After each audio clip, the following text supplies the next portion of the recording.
welcome mga Kap. This is your Kap RT, President Founder ADV 160. And ngayong araw nandito tayo sa napakagandang lugar ng Mandawi, Cebu. Sekmoto Supply, Mandawi, Cebu branch. So ito, ngayong araw na ito, isi-celebrate natin ang ating leg 2 of our ADV 160 Kapatriran. Together with us is our host core group, Cebu RT, and all our invited and beloved guests from 4 different ADV clubs here in Cebu and Visayas. We have HAUPH, we have HACC, we have HARU or HARU, and lastly we have HACP.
Tayo for a cause, kasi ngayon nalaman nyo naman mga Kap, we have a seismic activity dito sa Visayas na unplanned siya, pero gagawin pa rin natin, itutuloy pa rin natin. So we have a charity event for Magtagubtub Elementary School in the morning, and then in the afternoon, the evening, pupunta po tayo sa Bugo, Cebu, para po tumulong sa mga nasalanta ng earthquake dito sa Cebu. So yun, napaka-personal nitong ating adventure sa leg 2 kasi this is for a cause talaga.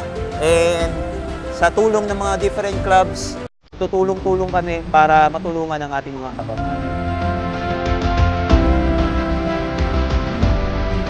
Let's go. I wake up to a little bit of drool on my pillow, feel like it's gonna be a bad day. Yeah, I'm tired of shit and the coffee ain't hit yet, damn ain't that great. I don't wanna go to work cause my boss is a jerk and I'm not even that paid. I need a change in my life, cause I don't feel alive and there's nothing that makes me happy. Hold my beer for a minute, I'm about to quit my job, crashing for a ticket. I'm going on a trip and I don't want to visit. I'm gonna stay there. Okay, so together with me is ADV 160 Cebu RT, magingay! Yeah, ito ang host core group na kasama natin dito sa Cebu, and as a first timer, sobrang solid ng hospitality nila. And sobrang proud ko din na sila yung nakatayap natin for leg 2, the Visayas RT, for Visayas RTs and core groups dito sa Cebu. At marami pa tayong activity today. Until tomorrow, napakasiksik na liglig at nag-uumapaw ng ating mga activity para sa ating mga kababayan. So, gusto ko lang pasalamatan syempre ang Cebu RT yan, sila Kap, leads, officers, and members, aspirants, everyone for helping out and for making this a success event dito sa ating leg 2. So, Cebu RT, let's go. Right. Yeah, this is my life, my strife, my right to fight, to die on. And this is my game to play, to claim a brand new name. Oh, and I ain't gonna lie to you, I'm a bit nervous that I might screw everything up that I've ever done. But what's the point of living if you ain't having